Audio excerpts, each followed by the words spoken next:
कि अस्थायी जेल बाकायदा एक तैयार किया गया है। हेमंत सोरेन को यहीं पर रखा जाएगा।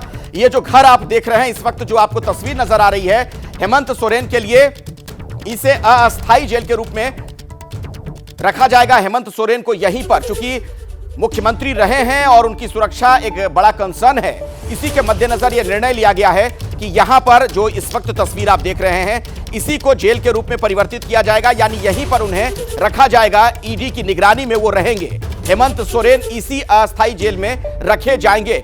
दीपक जी बोलिए।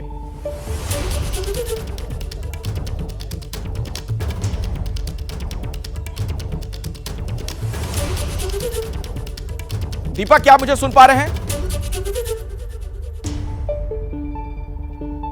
तो हेमंत सोरेन इसी अस्थायी जेल में रखे जाएंगे। यह तस्वीर इस वक्त आप देख रहे हैं, जिसके ऊपर आप देख रहे हैं ऑफिसर्स क्वार्टर नंबर, कुछ नंबर उस पर लिखा हुआ था।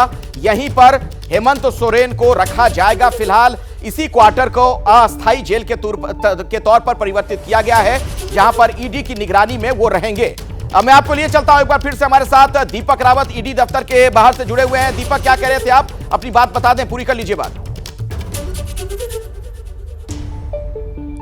जी अखिलेश, बिल्कुल जो स्थायी जेल आप दिखा रहे हैं जहां पर रखा जा सकता है, वहां पर भी ले जाने की बात है। जो मैं पहले भी कह रहा था कि अगर ईडी को लगता है कि यहां से उनको ऐसी जगह पर ले जाना चाहिए जहां पर ज़्यादा परेशानी ना हो, जहां पर समर्थक ना जुट सकें और अज्ञात तौर पर उनको रखा जा सके, तो वहां पर भी ले जाने की तैयारी है। लेकिन ईडी दफ्तर में फिलहाल रखा गया है। ईडी दफ्तर में वो तमाम चीज़ें जाँची जा रही हैं, टटोली जा रही हैं, और इस बीच देखिए लगातार यहाँ पर लोगों के आने का सिलसिला जारी है। चाहे वो अधिकारी हों, चाहे वो विधायक हों, मंत्री हों, वो लगातार चाहते हैं कि हेमंत सोरेन से मुलाकात हो, बातचीत हो, लेकिन सबको मिलने की इजाज़त नहीं है। बताया ये भी जा रहा है कि कल्पना सोरेन को भी अभी इंतजार कराया जा रहा है, क्योंकि जो प्रोसेस है वो चल रहा है, और उस प्रोसेस के बाद ही कल्पना सोरेन से बातचीत कराई जाएगी। वो क्या बातचीत करना चाहती हैं और उसके बाद वो यहाँ से निकलेंगी। और मेडिकल टीम का भी फिलहाल इंतजार चल रहा है। मेडिकल टीम जांच करेगी, उसके बाद आगे की कार्रवाई होगी। लेकिन स्थिति ये है कि यहाँ पर अभी ये तय किया जा रहा है कि रखा कहाँ जाना है हेमंत सोरेन को रात भर। तस्वीरें आप दिखाते रहिएगा, लेकिन कई राजनीतिक सवाल भी हैं। दरअसल ये पूरा जो मामला है कई मायनों में अहम हो जाता है। एक मुख्यमंत्री की इस तरीके से गिरफ्तारी हो गई है। हेमंत सोरेन जो कि सूबे के मुखिया थे, उन्हें इस्तीफा देना पड़ा और आखिरकार गिरफ्तार हो गए। अभिषेक, अब सवाल यह है, दिल्ली के मुख्यमंत्री अरविंद केजरीवाल हैं, उन्हें भी लगातार समन दिए जा रहे हैं ईडी की तरफ से। अब ये जो हम घटनाक्रम देख रहे हैं, इसे हम किस तरीके से जोड़ सकते हैं दिल्ली के साथ? देखिए, एक बात क्लियर है कि ईडी की अपनी एक प्रोसीजर होती है। समन्स आप अवॉइड अगर करते हैं तो उसका कोई वैलिड ग्राउंड होना चाहिए। आप बिना किसी वैलिड ग्राउंड के आप समन अवॉइड नहीं कर सकते हैं। उसके अवॉइड करने पर उसके कॉन्सिक्वेंसेज होते हैं, लीगल कॉन्सिक्वेंसेज होते हैं। और हेमंत सोरेन का मामला तो एक आइडियल है, एक आदर्श हो चुका है, एक एग्जाम्पल हो चुका है। और मैं आपको एक बात और बताऊं, ये ध्यान रखने वाली बात होगी कि हेमंत सोरेन इस गिरफ्तारी से पहले, जैसे मैंने पहले आपसे कहा, सुप्रीम कोर्ट से लेकर हाई कोर्ट तक जा चुके थे, मगर उनको राहत नहीं मिली थी। इसलिए अरविंद केजरीवाल के सामने भी यही चैलेंज है। वो अगर कोर्ट जाते हैं तो भी कोर्ट उनसे ये कहेगा कि आप जांच एजेंसी साथ में जांच में कोऑपरेट कीजिए, और इन केस अगर ऐसा कोई एविडेंस आता है कि आपके साथ में कुछ चीजें गलत हो रही हैं या कुछ चीजें ऐसी हैं जो नियमों के खिलाफ हो रही हैं, तो आप हमारे पास आ सकते हैं। इस तरह की बातें कोर्ट के सामने लाई जा सकती हैं, एजेंसी भी ला सकती है। तो ये एक बड़ा चैलेंज अब अरविंद केजरीवाल के सामने है। देखिए, एक दो चीजें, या तो आप पॉलिटिकली इससे लड़िए और लीगली इससे लड़िए। लीगली लड़ने की जो प्रोसीजर है वो यही है कि आपको कोऑपरेट करना होगा एजेंसी के साथ, जो अभी तक का एग्जाम्पल रहा है। हेमंत सोरेन ताजा एग्जाम्पल है। पॉलिटिकली जो लड़ने की प्रोसीजर है वो आपको नैरेटिव बिल्ड करना है, उस नैरेटिव को आगे ले जाना है और पब्लिक उस नैरेटिव में यकीन कर सके, उसको इतनी कन्विंसिंगली पेश करना है। तो अरविंद केजरीवाल के पास विकल्प ये है कि पॉलिटिकली इस नैरेटिव को किस तरह से पब्लिक के पास ले जा सकते हैं और किस तरह से पब्लिक को ये यकीन दिला सकते हैं कि उनको टारगेट किया जा रहा है, अगर वो ऐसा करने में सक्षम होते हैं तो। लेकिन दूसरी ओर एजेंसीज के पास जो केस है, उनके पास उसके डॉक्यूमेंट हैं, उनके पास एविडेंसेज हैं, उनके पास अप्रूवर्स हैं जो कि अप्रूवर हो गए हैं, यानी कि गवाह हैं जो सरकारी गवाह में तब्दील हो गए हैं, जो पहले आरोपी थे जिन्होंने गवाही दी है। वो तमाम सारी चीजें, इसलिए इतना आसान भी नहीं होगा। और कुल मिलाकर के हेमंत सोरेन के इस केस के बाद जाहिर सी बात अरविंद केजरीवाल की मुश्किलें और बढ़ने वाली हैं। ये एग्जैक्टली सारी चीजों को देखने से ही स्पष्ट हो रहा है। नहीं अभिषेक, ये भी तो है ना, आप बार बार राजनीतिक आरोप कहते रहिए, लेकिन दिल्ली में हमने ये देखा, आम आदमी पार्टी के जो नेता हैं, जो मंत्री हैं, जो गिरफ्तार हुए इन मामलों में, वो जेल गए तो जेल में हैं, लंबे वक्त से हैं।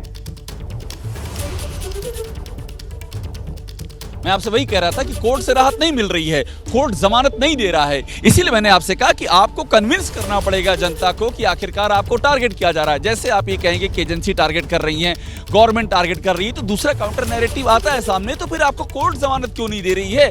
कोर्ट में सारे आप अपने आप बड़े से बड़ा वकील, आप सोचिए हेमंत सोरेन ने जो वकील किया, कपिल सिब्बल से लेकर के और जो टॉप नॉच लॉयर्स हैं, जिनको कि बड़ा मुश्किल होता है कि जिनको हायर कर सकना, ये सबके बस की बात नहीं है। तो आप तमाम जितनी भी अच्छी से अच्छी जो लीगल सहायता है वो लेने के बाद भी अगर राहत नहीं मिल पा रही है, तो इसका मतलब है कि कुछ ना कुछ आपके खिलाफ कंक्रीट एविडेंसेज हैं, आपके खिलाफ सबूत हैं, और इसीलिए आपको कोर्ट से राहत नहीं मिल पा रही है, और इसीलिए पब्लिक को नैरेटिव बिल्डअप नहीं हो पाता है। तो ये एक बड़ा चैलेंज उनके सामने भी रहेगा। ठीक है अभिषेक, आप हमारे साथ जुड़े रहिए। एक बार फिर से अपने दर्शकों को बता दूं, अभी की ये सबसे बड़ी खबर है, जो तस्वीरें एबीपी न्यूज पर आप लगातार देख रहे हैं। हेमंत सोरेन झारखंड के जो मुख्यमंत्री थे वो गिरफ्तार कर लिए गए हैं।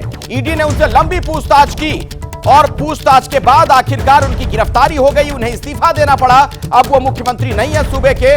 चंपई सोरेन अगले मुख्यमंत्री होने जा रहे हैं। हेमंत सोरेन ने हाईकोर्ट में बकायदा एक याचिका दायर की है, जिसकी कल सुबह 10:30 बजे सुनवाई होगी।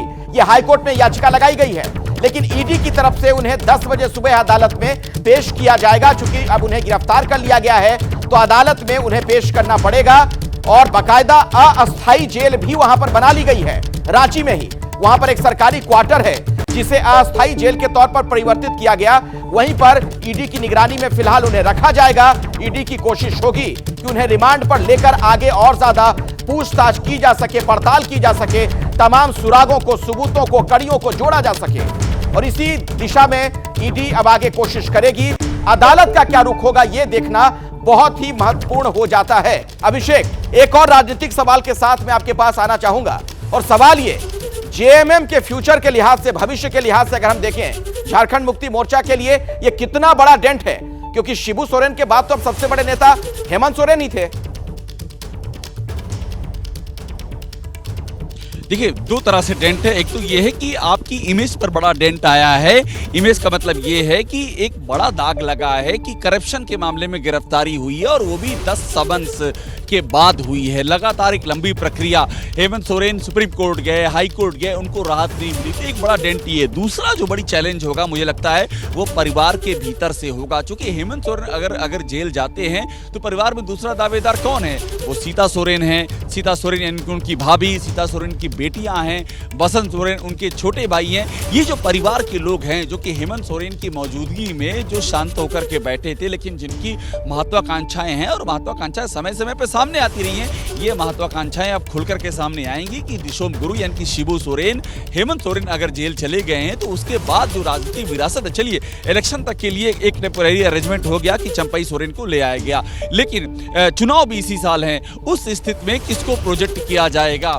और परिवार से, चूंकि अभी तक जो विरासत है परिवार के पास रही है, शिबू सोरेन के बाद हेमंत सोरेन दूसरी बार मुख्यमंत्री बन रहे हैं, तो ये जो परिवार की विरासत है, इसको लेने के लिए भी अब जाहिर सी बात है लड़ाई तेज होगी, इंटेंसिफाई होगी। सीता सोरेन भी सामने आएंगी, उनकी बेटियां दावा रख रही हैं, बसंत सोरेन भी आएंगे। तो हेमंत सोरेन की और जेएमएम के लिए दो तरफा समस्या, एक और इमेज में डेंट हुआ, दूसरी ओर परिवार के बीच में जो इनफाइटिंग है, वो अब खुल करके सामने आने की भी आशंका है। जी, और देखिए अभिषेक, अब इसे इत्तेफाक हैं या क्या, दोनों राज्यों में, बिहार और झारखंड जो कि पहले एक ही थे, उधर बिहार में भी यही स्थिति देखने को मिल रही है कि लालू यादव ने जिन्हें अपनी राजनीतिक विरासत के तौर पर आगे बढ़ाया, तेजस्वी को, वो भी भ्रष्टाचार के मामले में फंस गए हैं, उनसे भी ईडी की पूछताछ कर रही है। और इधर शिबू सोरेन के बेटे से भी पूछताछ, उनकी भी गिरफ्तारी हो गई। लालू यादव, शिबू सोरेन एक जमाने में कितने अच्छे दोस्त थे, ये भी सभी को पता है, और दोनों के बेटे भ्रष्टाचार के मामले में।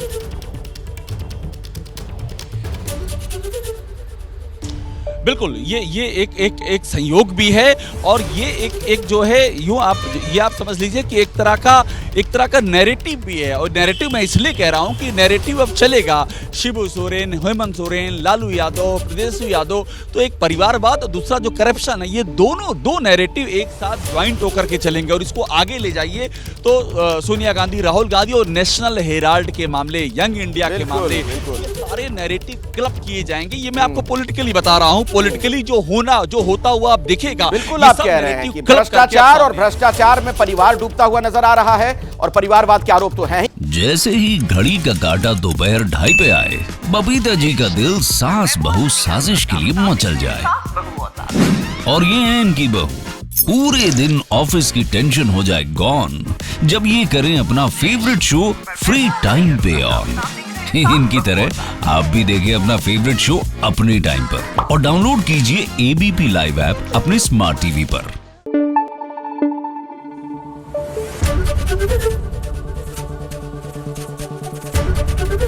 एबीपी न्यूज आपको रखे आगे।